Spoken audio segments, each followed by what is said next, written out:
Welcome to NTD Good Morning. Here are today's top stories. President Trump is lifting a 40% tariff on Brazilian food products that include beef, coffee, and cocoa. A look at what that could mean for the U.S. The White House confirms drafting a plan to end the Russia-Ukraine war, with Ukraine confirming a U.S. proposal. President Zelenskyy is now set to meet with President Trump. A move from Democratic lawmakers that President Trump is describing as seditious behavior, where half a dozen members of Congress called on service members to disobey what they called illegal orders. Investigators released new photos from the Louisville plane crash earlier this month, showing what happened in the moments just before the deadly crash. In an effort to lower rising energy costs, the Trump administration plans to open up oil drilling off the coasts of several states. This as Republicans in Congress are repealing several Biden-era energy policies. And Macy's flagship store here in New York City is now ready for the holiday season. We take a look at an early showing, the world-famous window display.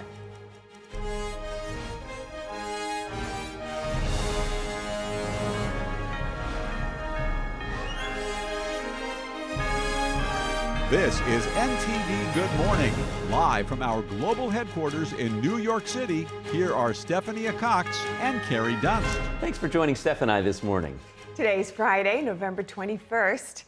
In today's top news, President Trump is rolling back 40% tariffs on Brazilian food products after signing an executive order yesterday. The president cited various officials whom he said advised him to lift the tariffs, in part because of progress the U.S. has made in trade negotiations with Brazil. Here's more on that.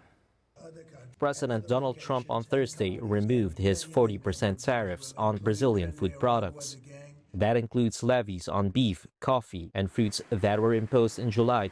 The order will affect Brazilian imports to the U.S. on or after November 13 and may also require a refund of the duties collected on those goods while the tariffs were still being charged, according to the text of the order released by the White House. The move follows a similar order by the administration last Friday to remove tariffs on several agricultural products from other countries. Brazil has recently become an important supplier of beef to the U.S. and normally supplies a third of the coffee used in the country. Retail coffee prices in the U.S., the world's largest coffee drinker, rose as much as 40% this year due to the tariffs and other market factors. Brazil's President Luiz Inácio Lula da Silva welcomed the removal of the tariffs. Today, I am happy because President Trump has already begun to reduce some of the tariffs that had been imposed on certain Brazilian products. The Congressional Budget Office now projects President Trump's global tariffs will save the U.S. $1 trillion less than previously estimated. The report shows changing tariff rates, especially changes involving China, India, the European Union, and Japan, are responsible for most of the downward revision. Even with the downgrade, the CBO says tariffs would still cut deficits by $2.5 trillion over 11 years, as well as lower borrowing costs by another $500 billion. But the long-term future of Trump's tariffs authority now hinges on a Supreme Court case that could upend the policy entirely. Yeah, that's a big one. Okay, and President Trump is questioning the actions of 6 Democratic lawmakers who urged the military to disobey the administration's orders. That's right, and the president hosting 26 Israeli hostages at the White House while trying to settle the Russia-Ukraine war. NTD's Washington correspondent Mari Otsu brings us more. As President Trump is criticizing sharply these 6 Democratic lawmakers who earlier this week posted a video to social media urging members of the U.S. military and intelligence community to defy what they call illegal orders issued by the Trump administration. And President Trump is responding, calling their behavior seditious at the highest level and, quote, punishable by death. And White House Deputy Chief of Staff Stephen Miller accuses these lawmakers of openly calling for an insurrection. Let's take a look at the video. Right now, the threats to our Constitution aren't just coming from abroad, but from right here at home. Our laws are clear. You can refuse illegal orders. You can refuse illegal orders. You must refuse illegal orders. The White House condemns the video, denying that President Trump has issued illegal orders. The sanctity of our military rests on the chain of command. And if that chain of command is broken, it can lead to people getting killed. It can lead to chaos. And that's what these members of Congress who are essentially encouraging. And calls out what it says is a double standard. If this were Republican members of Congress who were encouraging members of the military and members of our United States government to defy orders from the president, this entire room would be up in arms. But instead, it is the other way around, and I think that's quite telling. The 6 lawmakers respond to the president in a joint statement, vowing they will not be intimidated, while the White House calls their message, quote, very, very dangerous. And so these members knew what they were doing. They were leading into their credentials as former members of our military, as veterans, as former members of the national security apparatus to signal to people serving under this commander-in-chief, Donald Trump, that you can defy him and you can betray your oath of office. Meanwhile, President Trump welcomes 26 freed Israeli hostages to the White House. Hostages. You're not a hostage anymore today. You're heroes. You consider. While the White House confirms that the U.S. has drafted a framework to end the Russia-Ukraine war. President Trump has made it very clear since day one, and even on the campaign trail, that he wants to see this war come to an end. He has grown increasingly frustrated with both sides of this war, Russia and Ukraine alike, for their refusal to commit to a peace agreement. This comes as Ukrainian President Zelenskyy meets with U.S. Army Secretary Daniel Driscoll. The White House saying Driscoll is very optimistic after that meeting and pushing back on critics who call the proposed peace plan a setback for Ukraine, insisting that the administration is confident it can replicate the same Middle East peace breakthrough with Russia and Ukraine. You've read reporting from one side of the war, and so I want you to understand that the administration has talked equally with both sides. You have seen President Trump engage directly with both President Putin and President Zelenskyy. Meanwhile, President Trump is expected to host New York City's mayor-elect, self-described Democratic Socialist Zohran Mamdani at the White House. President posting to Truth Social that the, quote, communist mayor of New York City requested the meeting. The two are expected to talk affordability, public safety, and economic security. This meeting is coming after Democrats won off-year elections earlier this month, with President Trump issuing a proclamation declaring that election week anti-communist week, saying that terms like social justice and democratic socialism cloak what he calls the same evil doctrine of communism, which has only brought ruin. Thanks, Mari, for that report. Ukraine confirms receiving U.S. drafted plan to end the Russia-Ukraine war.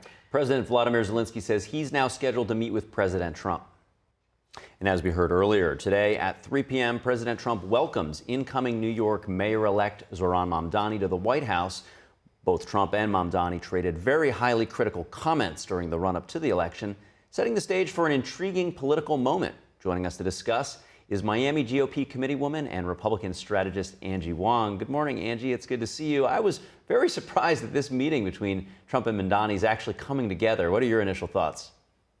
Yeah, and as a former New Yorker, I love that this is actually happening. Look, I think Zohran Mamdani is taking a page out of Daniel Lurie's book. And Daniel Lurie is the new mayor of San Francisco, who also had reached out to the Trump administration and I believe had a phone call with President Trump to talk about San Francisco, because when Trump was edging on bringing ICE to that city, the two men had a gentleman's conference. And I think that's what Zohran Mamdani is doing as well. Now, he understands that federal money needs to continue to keep flowing into New York City for him to actually have an administration, for him to actually be able to run the mayor's house in New York properly, right? And so he wants to have that open line with President Trump. And he understands the way to do that is by giving President Trump some respect.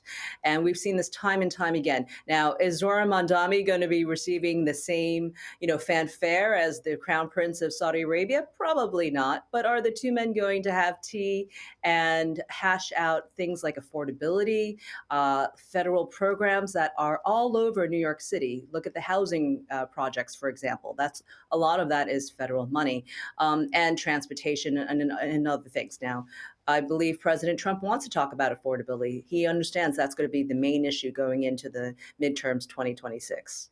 Yeah, something you led off with is hard to just not jump right into. You're a former New Yorker. Trump is a former New Yorker. And there's this flight of New Yorkers from the upper and middle classes because of the the tax laws, and Mamdani seems like he wants to double down on those things that make capital leave the city.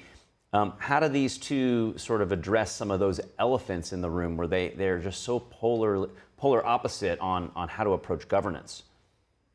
Yeah, and Zoran Mamdani must see this, right? I mean, where I am here in Miami, we're touting it as the new Wall Street. Guess what? We just opened up a trading floor for the first time here in Florida. So you're starting to see the migration, not only from New York, but from Chicago and other financial cities into places like downtown Miami, where we're welcoming a lot of the big banks, the PE firms, the VCs. A lot of the big tech is also moving here as well, because not only is it a great lifestyle, but also very favorable tax brackets here, right? And favorable tax breaks that we're giving away to the firms coming here.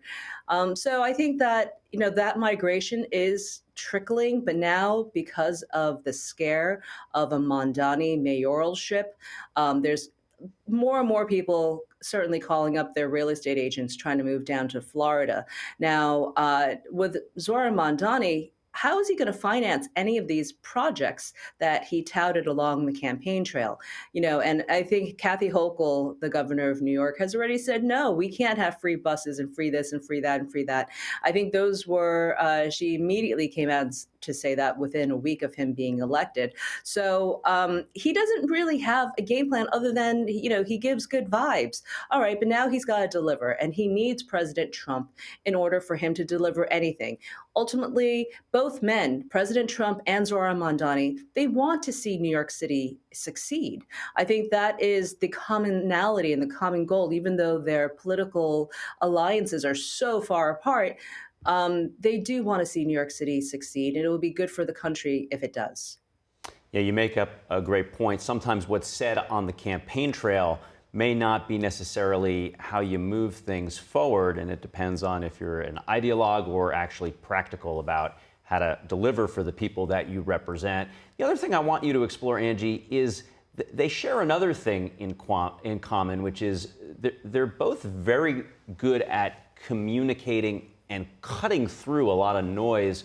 Where do you see sort of the commonalities in how they've been able to sort of remake their political constituencies? It's pretty incredible. And I'll tell you, what I'm looking forward to most in this meeting at 3 p.m. at the White House is that you have the rising star of the Democrat Party, right? He is pretty much the new face of the Democrat Party. And then you have the person who controls the Republican Party, which is Donald Trump. So you have these two fractures. And I think the point is missed that, yes, one is coming in as mayor of New York, but the reality is these two men actually control two of the largest parties in America.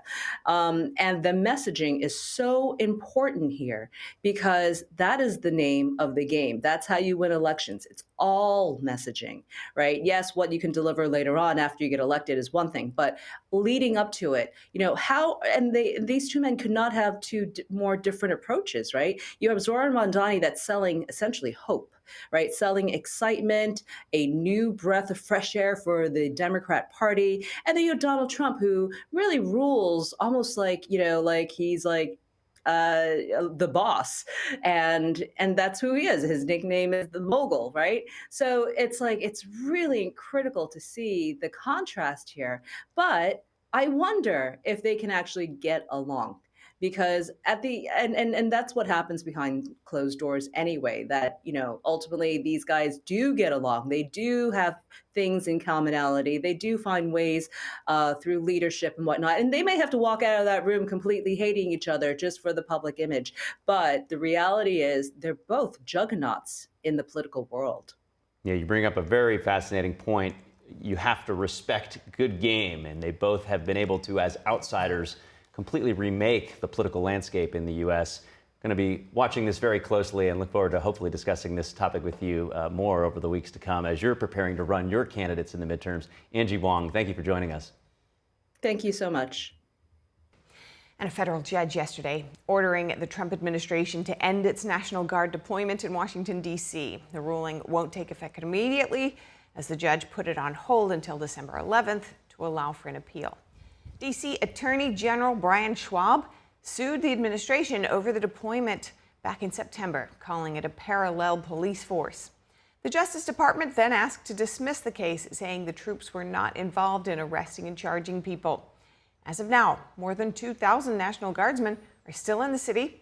In response to the ruling, White House spokeswoman Abigail Jackson called the lawsuit, quote, another attempt at the detriment of D.C. residents to undermine the president's highly successful operations to stop violent crime in D.C. Okay, new details are emerging about the deadly UPS cargo plane crash earlier this month. Federal investigators released new images showing how the jet lost its left engine just seconds after it took off from Louisville. Here's more on that. The National Transportation Safety Board has released a preliminary report on the crash at Louisville Mohammed Ali International Airport on November 4th. It details the moments before an engine detached from the wing on UPS Flight 2976 during takeoff. According to the report, surveillance footage confirms the McDonnell Douglas's left engine and pylon broke away just as the plane was taking off. This ignited a fire in the engine, which spread across the aircraft's wing. A former NTSB investigator explains what happened. The first image shows the airplane basically under a normal condition. Engines are in their proper position. Airplane is rotated into a climb attitude. The subsequent frames show the engine starting to separate from the left side. That separation, the motor mount broke, and unfortunately the engine propelled itself over the top of the left wing, created a fireball. Radio altitude data shows the aircraft reached no more than 30 feet off the ground before striking buildings just outside the airport perimeter. 14 people were killed, 3 UPS crew members, and 11 people on the ground, with more than 20 others injured. Early examinations showed fatigue cracking in the left engine's aft pylon mount, a critical point where the engine attaches to the wing. The NTSB Materials Lab later confirmed multiple fracture points. The NTSB is focusing on the engine pylon. That is what mates the engine to the wing itself. And they're looking at the aft portion of that engine pylon where fatigue cracks were identified, but it also can incorporate the forward portion of that engine pylon. So they'll be looking to determine whether or not those fatigue cracks were an isolated event or they have basically the basis for a systemic problem. Investigators noted the plane had not yet flown enough cycles to warrant special detailed inspections of that particular part, which might have revealed a problem. UPS and FedEx grounded their entire MD-11 fleet in the days after the crash. The Federal Aviation Administration also issued directives that temporarily grounded the MD-11 and another plane with a similar design. The NTSB also noted similarities to the 1979 American Airlines Flight 191 disaster, where the same type of structural failure caused a deadly crash in Chicago. The agency says its investigation into the crash is still ongoing. And a fire broke out on a subway car on the Capitol Hill trolley system yesterday. The underground system runs under the U.S. Capitol and is used by members of Congress and their staff.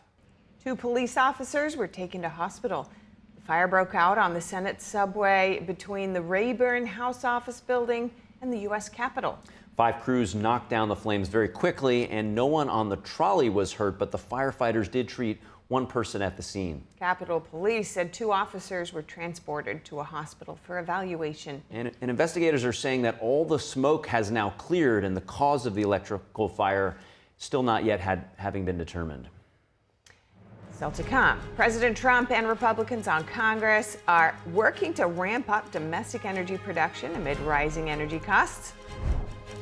And growing attacks on Christians in Nigeria are drawing sharp U.S. warnings. Sanctions, counter-terror help, even possible military action.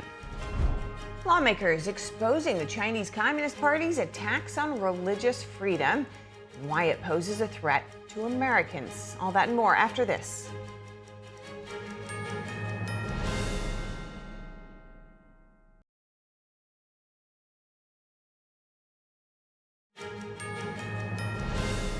Welcome back to NTD Good Morning. In an effort to lower rising energy costs, the Trump administration plans to open up oil drilling off the coasts of several states. This comes as Republicans in Congress are repealing several Biden-era energy policies, and NTD's Melina Weiskup brings us more on that. Amid rising energy costs, Republicans are working to open up domestic production to lower costs. Yesterday, the Trump administration proposed the largest expansion of offshore oil drilling in decades. The plan is to open federal waters near California, Florida, and Alaska. It comes after lawmakers this week rolled back several Biden-era energy policies, putting Democrats and Republicans at odds. And the entire world is talking about how to phase down our dependence on coal pollution and fossil fuel pollution. We are here in this alternate reality of the Republican majority. Under the Biden administration, we were not allowed to access those important resources for the American people. In fact, in the Senate yesterday, lawmakers repealed a Biden-era coal regulation in Wyoming. Shuttering U.S. coal doesn't help the planet. It outsources pollution to the worst polluters on Earth and sends American jobs straight overseas. The bill passed along party lines and is now awaiting President Trump's signature. Reporting from Washington, D.C., Melina Weisskopf, NTD News. The Federal Aviation Administration said yesterday that 776 air traffic controllers and technicians will get $10,000 bonuses. They earned the bonuses by maintaining perfect attendance during the 43-day government shutdown. The shutdown led numerous controllers to take sick days due to the unpaid work. The absences caused delays at airports across the country. Because of this, the government required airlines to reduce flights at 40 major hubs. Transportation Secretary Sean Duffy said that about 13,000 air traffic controllers didn't get paid during the shutdown. All employees are now receiving the full pay they were owed.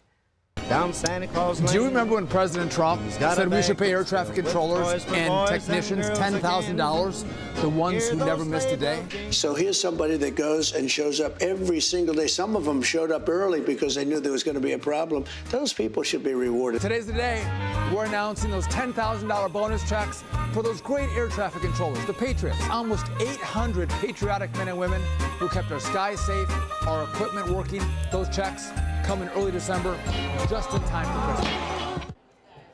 The recognition follows President Donald Trump's directive to honor air traffic personnel.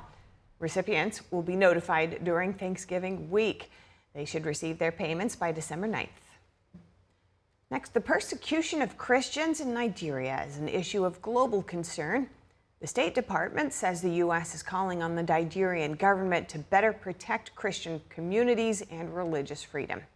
NTD's Daniel Monahan reports on actions being considered, such as sanctions and Pentagon engagement on counterterrorism. Nigeria is under scrutiny. President Trump earlier this month threatened military action over the treatment of Christians in the country. At a House Foreign Affairs Committee hearing yesterday, Congressman Chris Smith brought up a June massacre in Nigeria, where 278 persons, men, women, and children, were killed in a manner too gory to describe here by people shouting Allah Akbar while slaughtering their victims. Representative John James says such incidents are not isolated tragedies, but a sustained pattern of religiously motivated violence, often ignored or even enabled by the Nigerian government. James says Nigeria has become the deadliest place on earth to be a Christian, with nearly 17,000 killed since 2019. President Trump not only designated Nigeria as a country of particular concern during his first term, but redesignated it again in his second term after President Biden inexplicably removed that designation. The State Department yesterday said the Trump administration is developing a plan to incentivize and compel the Nigerian government to better protect Christian communities and improve religious freedom. This plan will consider U.S. state and Treasury engagement on sanctions, as well as possible Department of War engagement on counterterrorism and other efforts to protect religious communities. A Nigerian bishop yesterday thanked President Trump for designating Nigeria a country of particular concern, telling lawmakers the move had drawn urgent attention to worsening violence against Christians. Nigeria remains the deadliest place on earth to be a Christian. More believers are killed there annually than in the rest of the world combined. Trump asked the Defense Department last month to prepare for possible fast military action in Nigeria if it fails to crack down on the killing of Christians. Trump also said he was immediately stopping all aid and assistance to Nigeria, Africa's most populous nation and top oil producer. President Trump's bold action on the CPC designation was an important step. It's gotten their attention in the Nigerian government, but we need to do a lot more. The extremist Islamist armed group Boko Haram has terrorized northeastern Nigeria, killing tens of thousands of people over the past 15 years. Gunmen attacked a church in Nigeria on Tuesday, killing at least 2 people and kidnapping the pastor and some worshippers. This comes just days after 25 girls were abducted from a boarding school. Daniel Monahan, NTD News. Thanks to Daniel for that report. On Capitol Hill yesterday, lawmakers exposed the Chinese Communist Party's attacks on religious freedom. Emphasizing why the regime's actions pose a threat to Americans, one witness urged U.S. leaders to handle the issue as a matter of national security. NTD's Melina Weisskopf brings us the highlights. The CCP fears the power of faith because it is a source of values and moral authority it cannot control. In search of global dominance, the Chinese Communist Party has sought to deprive people of their own spiritual consciousness. Witnesses at today's hearing expressed why this strikes at the heart of American values and threatens U.S. world leadership. Their intimidation and surveillance of individuals in the U.S. is a direct assault on U.S. rule of law. America being able to defend its value abroad also shows America's strength, and if it's not able to defend something that is so critical and so core to American values, then they see that as weakness. While the attack on faith has been present since the CCP's inception, the severity has only worsened over time. In 2022, Chinese leader Xi Jinping escalated attempts to eradicate the meditation discipline Falun Dafa, also known as Falun Gong, with a special focus on the United States. The Chinese Communist Party fears Falun Gong more than anybody. Much more fearful of that, as I said, than of our aircraft carriers or nuclear weapons. They fear their own people. Well, why? Well, because they are afraid of losing control. They're not acting like a confident country. I think we should do the following: recognize a genocide against the Falun Gong being done by the Chinese government. They have sought to wipe them out.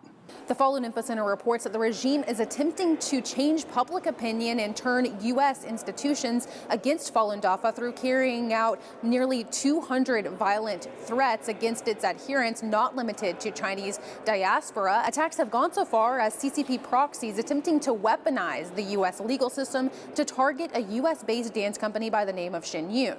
It was founded by Falun Dafa practitioners to expose the persecution and to revive traditional Chinese culture.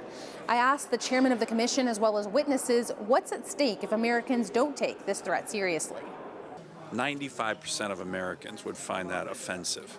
Wait, you got communist Chinese intimidating American citizens over Xi Jinping wanting to shut down religion? Here, every human being has in his heart or her heart a sense of freedom, human dignity. If they want to practice religion, you hear about how many Christians are in China? I didn't know it was that big of a number. And that is something that these dictators fear. And they oppress it, and they oppress it aggressively with billions of dollars that they spent in the most high-tech surveillance systems the world has ever seen. So if they're so scared of religion, we should be backing it. We will change China, or China will change the world. And that's the level and scale of battle we're at now.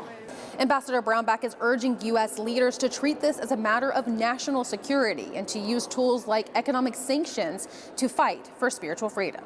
Reporting from Washington, D.C., Melina Weisskopf, NTD News. Thanks to Melina for that report. And staying with China news, lawmakers want to block U.S. purchases of Chinese chip-making equipment. A bipartisan group of lawmakers introduced the Chip Equip Act yesterday to that end. The act would prohibit companies that received CHIPS Act funding from buying specialized semiconductor manufacturing equipment from companies owned or controlled by the Chinese Communist regime. Lawmakers say the CHIPS Act was meant to reshore semiconductor manufacturing. They say it was, quote, common sense to make sure it doesn't support foreign adversaries. The Justice Department has charged 2 Americans and 2 Chinese nationals with funneling hundreds of restricted NVIDIA AI chips to China. Prosecutors say the group used a fake real estate company and falsified paperwork. The indictment alleges the technology was sought for weapons development and advanced surveillance. Meanwhile, GE Appliances is shifting its washer and dryer production from China to Kentucky. The company yesterday announced more than $150 million in new supplier contracts, and these contracts will support production of a combo washer-dryer and a lineup of front-loading washers. The company says it's also pouring $490 million into a retooling project at its Louisville complex that it says will add 800 new jobs. The production of the new models is slated to begin in early 2027. GE Appliances says the reshoring effort will raise domestic supplier spending by more than 3%. And U.S. Congressman from California Eric Swalwell is running for governor in 2026. He revealed the news yesterday during an appearance on Jimmy Kimmel Live. The longtime critic of President Trump says California needs a fighter and protector, pointing to his background as a prosecutor. He said the next governor must keep Trump out of Californians' lives while focusing on lowering prices and boosting business growth. Swalwell joins a crowded field of high-profile Democrats and Republicans vying to replace Governor Gavin Newsom, who is term limited.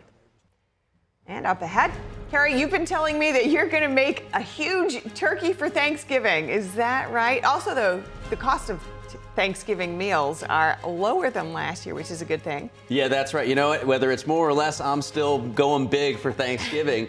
But a new study by the American Bureau of Federation says that prices are down for the third year in a row. And we're going to bring in an economist to talk about grocery prices just after the break. Very good. Also, as more and more products lean into AI technology, parents are being warned to steer clear of AI-powered toys this season to prevent any harmful exposure to their kids. Those stories and more up ahead.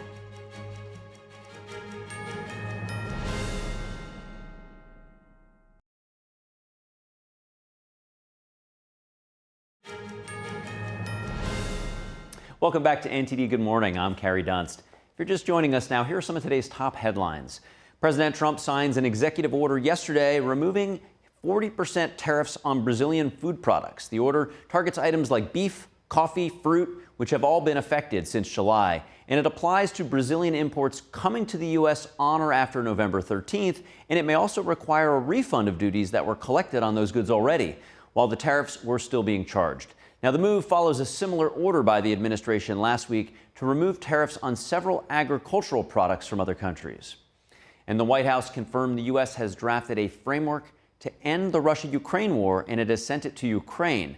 Ukrainian President Volodymyr Zelenskyy says he's now scheduled to meet with President Trump. This follows his meeting with U.S. Army Secretary Daniel Driscoll. The White House said Driscoll was optimistic after the meeting, and the administration is confident that it can make a peace breakthrough. And there are new details on the deadly UPS cargo jet crash that happened in Louisville earlier this month. Federal investigators have released new images showing that the plane lost its left engine seconds after the plane took off. The NTSB's preliminary report confirms the presence of cracks on the left engine mount, and that led, of course, to further questions. And in an effort to lower rising energy costs, the Trump administration plans to open up oil drilling off the coast of several states. Yesterday, the administration proposed the largest expansion of offshore oil drilling in decades. The plan is to open federal waters near California, Florida, and Alaska. And it comes after lawmakers this week rolled back several Biden-era energy policies. Those are this morning's top headlines. With that, Steph, over to you. Thanks, Carrie. And a mixed picture of the U.S. labor market from yesterday's long-awaited jobs report. The U.S. economy saw stronger than expected job growth in September, but the unemployment rate also rose to a nearly four-year high. 119,000 jobs were added to the economy in September, an unexpected rebound. But unemployment also climbed to 4.4%, the highest level since October 2021, according to data from the Bureau of Labor Statistics. September's jobs report comes after a 7-week delay due to the government shutdown. The White House touting the report as, quote, great progress for the U.S. economy. And Thanksgiving dinner costs are down 5% year over year in a surprise announcement from the American Farm Bureau Federation, considering many other grocery products remain inflated. Joining us to discuss is Richard Stern. He's Director of Budget Policy at the Heritage Foundation, and he's a former budget advisor to House Speaker Mike Johnson. Richard, thanks for joining us this morning. Sometimes the headline is a little bit manipulated by an outlier data point and perhaps a A more accurate reading is that turkey prices are down 16%, according to the same study. So, which buoys, of course, the overall cost to just a 5% reduction. Nonetheless, any sign of food prices going down is most welcome. So I want to get your thoughts on the report. Well, thank you for having me on. And yes, even if it is concentrated in Turkey or, a few other things, look, it is an important sign. And what we have to remember is that when Biden was president, there was a lot more government deficits to drive inflation. There were also a lot of extra regulations that made farming more expensive, made food production more expensive. And a lot of that was things that made energy more expensive, which then trickled down in the costs everywhere else. So part of this is deregulation under President Trump, and in particular, deregulation of the energy industry, making energy more affordable, which makes literally everything else more affordable, including groceries. Yeah, and I definitely want to come back and zero in on how much of a impact that one thing has trickling down to all other aspects of society and economics. But I want to get specifically on the food price stabilization.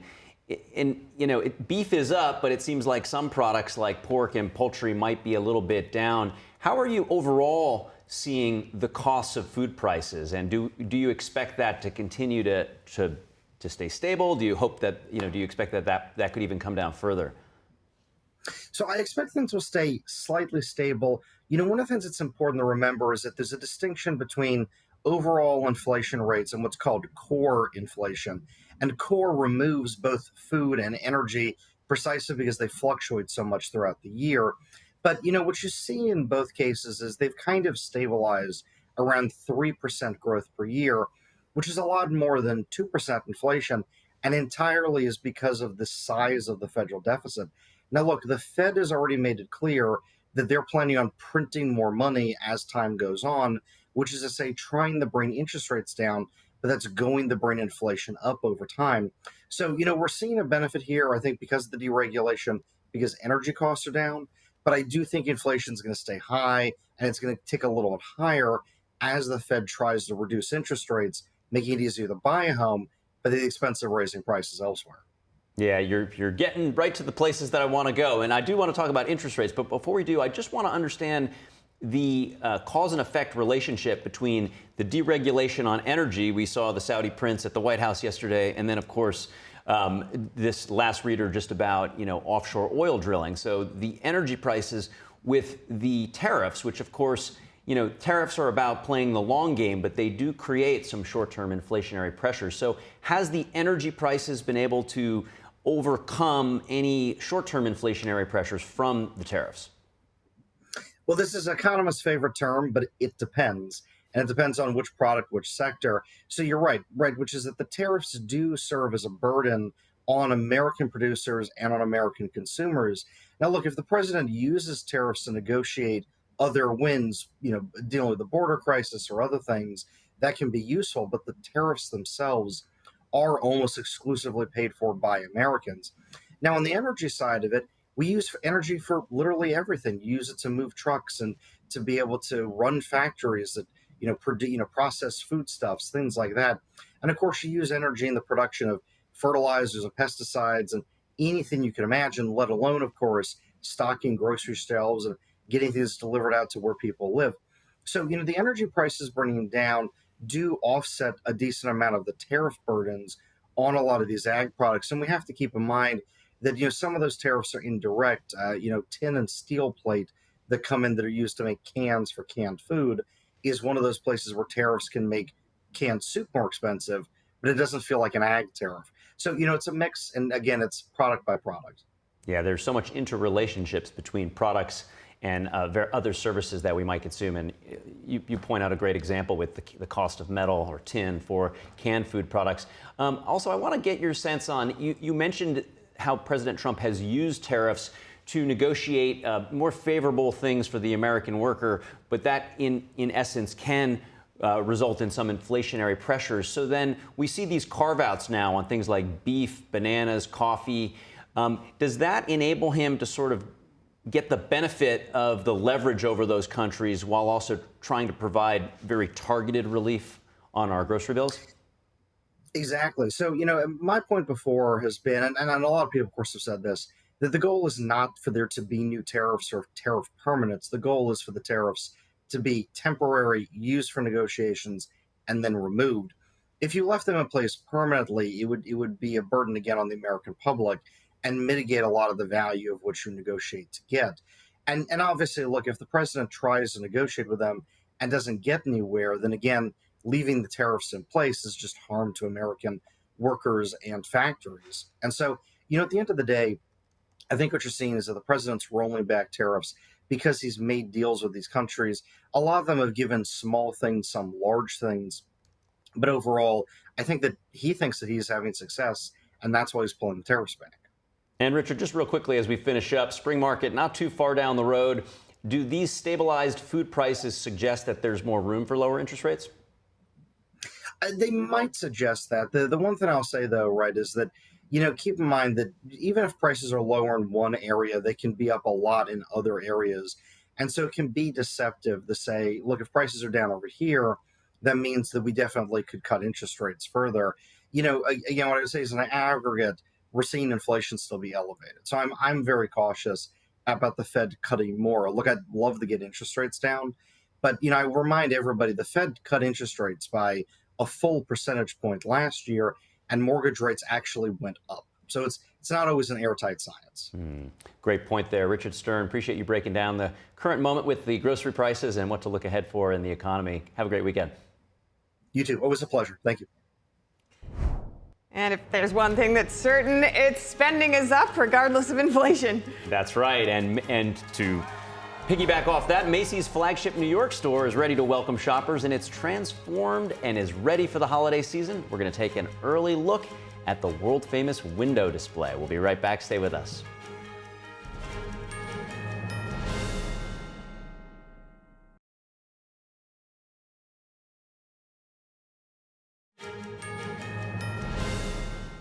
Welcome back to NTD Good Morning. A new study just published in The Lancet examines the link between ultra-processed foods and health across the globe. Joining us for insight and advice is nutritionist and registered dietitian Cindy Chan Phillips. Cindy, good to have you with us this morning. Thanks so much for joining. Thank you for having me, Stefania. And first up, your reaction to this study. Quite an extensive study, 3 papers there with multiple layers to it. What's your reaction? Well, Lancet is one of the most respected, one of the most prestigious medical journals. So, and it also, the scope of the study covers, as you mentioned, many countries in the world. But here is why we care about this study. More than half of our population in the United States are living with one or more chronic diseases. And let's talk about children. 1 in 3 children are also living with one or more chronic diseases. So what changed? We have to start looking for the answers. And if you look at the packaged food, more than 70%, this is according to our government, more than 70% of our packaged foods are ultra-processed foods. And if you look at children again, 2/3 of the calories come from ultra-processed food. So we need to find the answer. We need to find a solution. That is exactly what the study does. Now, the study set out to answer 3 questions. But the most important question it set out to answer is whether the studies, the evidence support the notion that ultra-processed food lead to increase of chronic diseases such as cancer, type 2 diabetes, hypertension, obesity, and heart diseases. And based on analyzing hundreds of very strong studies, the conclusion is yes, ultra-processed food leads to increased chronic diseases. But there are 2 key takeaways from the study that I want to tease out for you. And that is the 2 dichotomy, two things going on in here, 2 dynamics. One is eating ultra-processed food displays the protective whole food diet that can protect you from getting sick and keep you healthy. That's number 1. And number 2, eating ultra-processed food also harms your body by increasing your risk of ultra-processed food. So we need to do something about it. And that's exactly where I want to really pick your brain, because you're spending all your time really helping people drive towards that greater health that should be their birthright. But all of these factors have kind of swirled around to, impair people in so many ways, in the way that impairing health just does impact every part of a person's life. But I know that your master's was in fast food children's meals, so it was interesting that you mentioned there alarming statistics for children's food as well. This is really impacting people from all generations and all across the globe, as this study also mentioned. But I mean, what we're looking at here is how to get back to those kind of traditions, food traditions that carried through the generations that helped people live healthy lives while living modern lifestyles. And I know from your website, you also help people navigate those decisions between having busy lives and raising healthy children and living a healthy life. If you could speak more to the solutions that you see people could start to use in their own lives.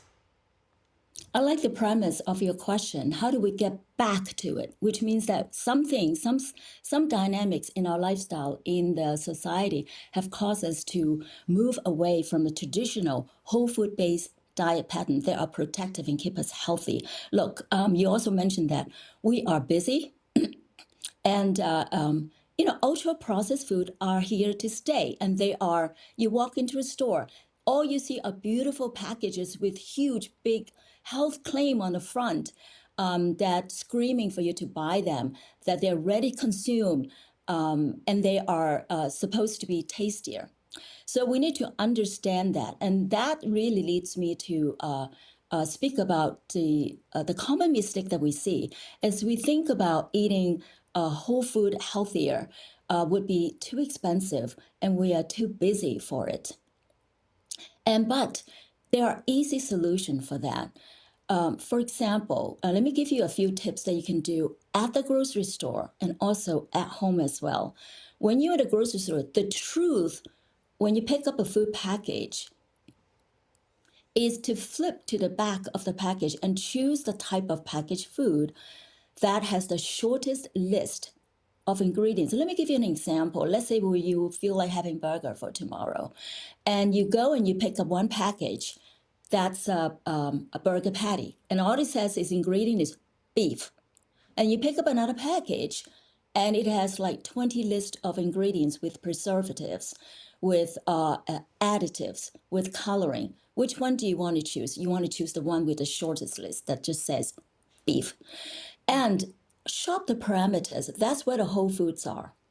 Get the vegetables from the vegetable produce section, and also get the meat from the meat case. Now, to save money, I'm going to give you several easy things that you can do. And then you can buy bulk. You can buy bulk beans. You can buy frozen. They are just as nutritiously superior as fresh food as well, and save you money. And guess what? After Thanksgiving, get the turkey if you have the freezer space.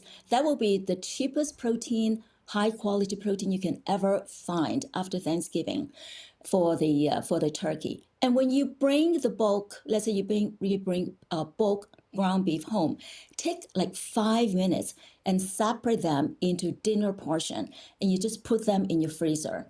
Guess what?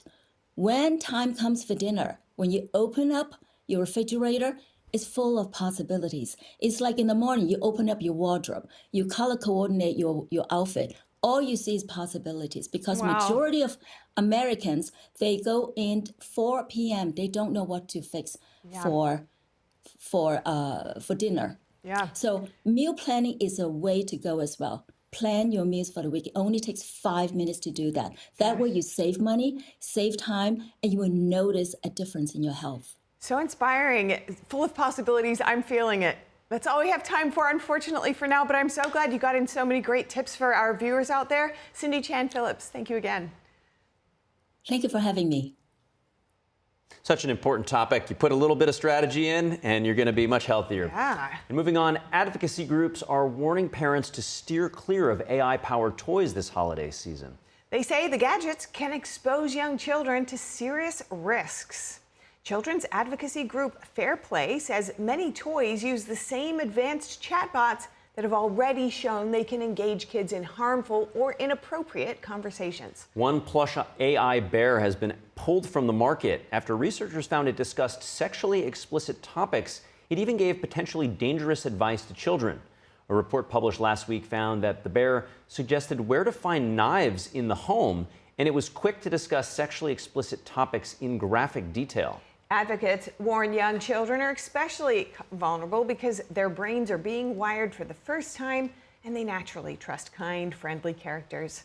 The company behind the recalled bear, Follow Toy, says it has withdrawn all of its AI toys and it's now conducting a safety audit. But experts say that's far from a systemic fix. Their advice: buy your kids traditional toys that help children practice imagination, language, and problem solving without AI doing the thinking for them.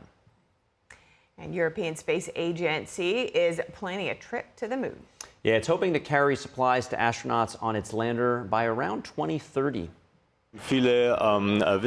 We have many scientists who want to advance lunar research. We must do this too. The moon is the 8th continent. We know almost nothing about it. We need to understand it in order to better understand the dangers from space that affect us on Earth, such as space weather and asteroids. To do that, we need to understand the moon. And to do that, we need to get there, and we need to be able to do that independently.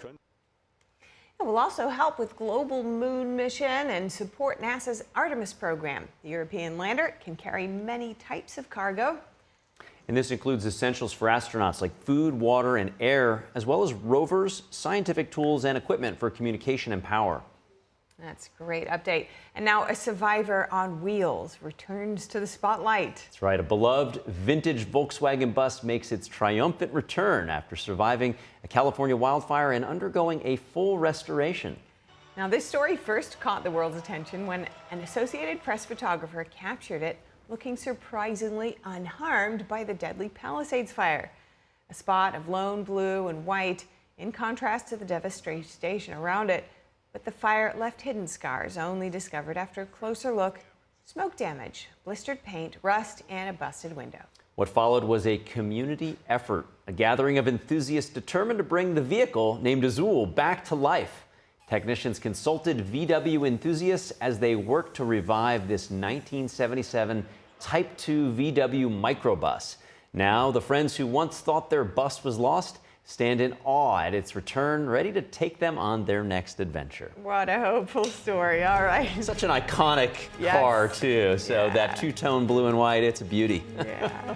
All right. Well, coming up, Black Friday deals aren't the only thing targeting young shoppers this year. How you can avoid scammers when doing your holiday shopping.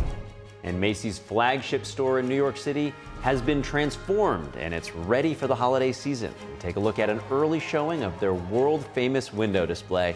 We'll be right back. Stay with us.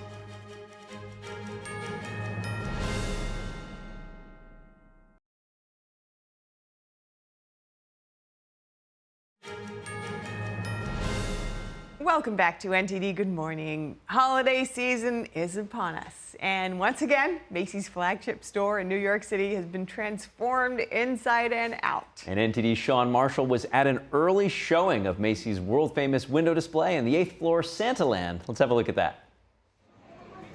Hey, Merry Christmas and welcome to the North Pole. So I got a sneak peek of Santaland, and we have Santa here ahead of the public, most of the public. Well, hello, it's Sean, right? It is Sean. I can't believe you knew my name. I remember when you were little. Interesting. Are you excited about Christmas? Of course I'm excited. We all are. I want all of the boys and girls to come to see me. We know that if you want to see Santa, come to Macy's, right? But welcome back to Old St. Nick and the sneak preview of Santaland, New York City in a bit. Because Thursday afternoon was the unveiling of the world-famous Macy's Christmas Windows display.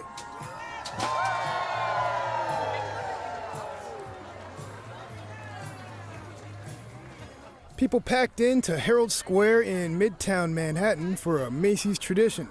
and NTD got to speak with the display designer. Well, it really started with the theme, and our theme this year is the most wonderful stories start here.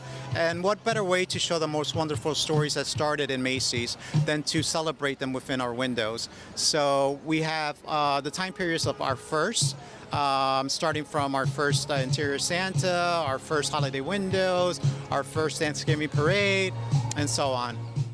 A couple of windows are interactive, making the display fun and entertaining for the public.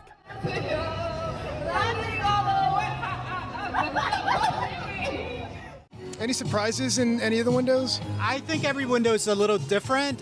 So it's, when you see it, all these windows are hand illustrated, so they're all hand drawn. All the line work that you see here took hundreds and hundreds of hours in each window to do. So, I mean, as you take a look at the detail, everything is done by hand.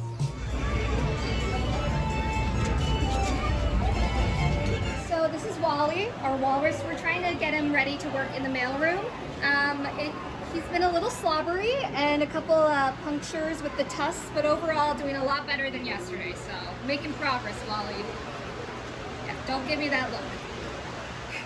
Santa has been visiting Macy's since the 1860s, giving children and adults a chance to experience the holiday spirit. Santa is very popular, so you'll have to make a reservation to visit him at select Macy's locations. So Macy's Santaland has been a part of the tradition here at Macy's since 1861, and we're so excited to invite families back again this holiday season, starting on Friday, November 28th through December 24th. You can come and see us in this magical land right here at Macy's. Make your reservation at macys.com/holiday celebrations and come meet Santa Claus. And are there any insider tips for kids or grown-ups coming in here? I think the best tip is make your reservation in advance. So reservations open up throughout the holiday season, 6 days in advance of your visit. We open up reservations bright and early in the morning, so 6:30 a.m. local time. You can log on to macys.com/holiday celebrations to make that reservation for your group to come and make sure that they have a spot to meet Santa himself. Luckily, I didn't have to make a reservation. It seems Santa already knew NTD was coming to Santaland. Do you have a special Christmas wish? Because Christmas is not just for the children, it's for everybody, Sean. What would you like? Why, I didn't think about that. I guess I should probably wish for NTD News to be the #1 news company. That's a good wish. Sean Marshall, NTD News. Sean bringing it right there to Santa, telling him what he wants for Christmas, and he kind of reminds me a little bit of Ralphie from A Christmas Story, where you kind of go to Santa. It's a little intimidating. You're at the department store. There's a lot of stuff going on, Especially the Macy's department store, where we know the real Santa lives, as seen in Miracle on 34th Street, the 1947 film. Going back a few generations from my Christmas movie. But it really is the time of the Christmas movie, though, right? Yeah. No better time to get with the family, make a big bowl of popcorn, get cozy, and just get incrementally more and more excited for the holiday season. Certainly so. There are so many great classic American movies for this time of year. All right, next up, a recent report says younger adults are now the most common targets of Black Friday scams. Surprising. It used to be the older generation, and now they're saying scammers are using social media and messaging apps, and they're targeting Gen Z and millennials. Experts say that Black Friday has become one of the riskiest times for scams. Shoppers are encouraged to be extra careful during the holiday season. New AI tools allow fraudsters to copy real voices and writing styles. And these realistic messages make fake offers, and it's much harder to recognize. One of the best ways to stay safe is to visit retailer websites directly and avoid clicking on links sent through emails, texts, or social media ads. Be cautious if a message tries to rush you or create a sense of urgency. Extremely low prices can be a sign that the deal is fake. If it's too good to be true, it probably is not true. So paying with a credit card also offers better fraud protection than a debit card. Digital wallets can also add another layer of security, and avoid shopping on public Wi-Fi. That's a really strong tip there. Use strong passwords and use two-factor authentication, and that'll help protect your account. Well, that's all practical advice, but you don't want to have to chasing up your bank and sorting out that at the same time as collecting your your gifts that you need to buy. So Yeah, as they say, measure twice, cut once. You know, if something, you know, if you're moving real fast, maybe just take a deep breath. If that deal's really not going to be there the next day, then maybe, you know, it is too good to be true. So use caution. And moving on now, a trip through New York City's crowded subway system usually offers a pungent mix of industrial and bodily odor. Oh my goodness. All right, but along one platform inside Grand Central Terminal this holiday season, the air might smell of vanilla and fresh pine. That's more what you're looking for, right? Bath Body Works is using a new advertising campaign to share a scent. The fragrance is being released on the 42nd Street shuttle train platform through November. It estimates that 20 to 30 pounds of fragrance will be dispersed by the end of the month.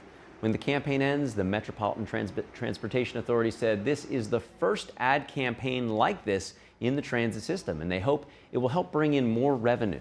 Retail Stores Chief Marketing Officer said that the retail chain chose fresh balsam for the campaign. Yeah, it's one of the brand's most iconic holiday scents and a long-running seasonal favorite. Yeah, bring in those smells that remind you of the holiday season. It's a very strong trigger. I'm a little nervous for marketers to start using other things besides just our visual senses. They're really using all 5 senses to get us to think of their products, all right? Real immersive experience. But if I recall correctly, that same train station also plays gorgeous jazz music for you just as you're going about your day. So it's a bit of a sensory experience there all around. I guess a win-win, right? If you're bringing a better smell to the subway, then, as long as you like the smell, each to their own, though, I guess. Christmas tree smell, in a bottle. That's fantastic. I mean, I like the smell, All right, well, we do have to wrap things up now, but if you have any feedback on our show, or maybe you have a story you'd like to see us cover, send us an email at goodmorning@ntd.com. We would love to hear from you. And for round-the-clock original news coverage, you can watch us live at ntd.com/live or watch us on our app. I'm Stephanie Cox. I'm Carrie Dunst. Have a great weekend.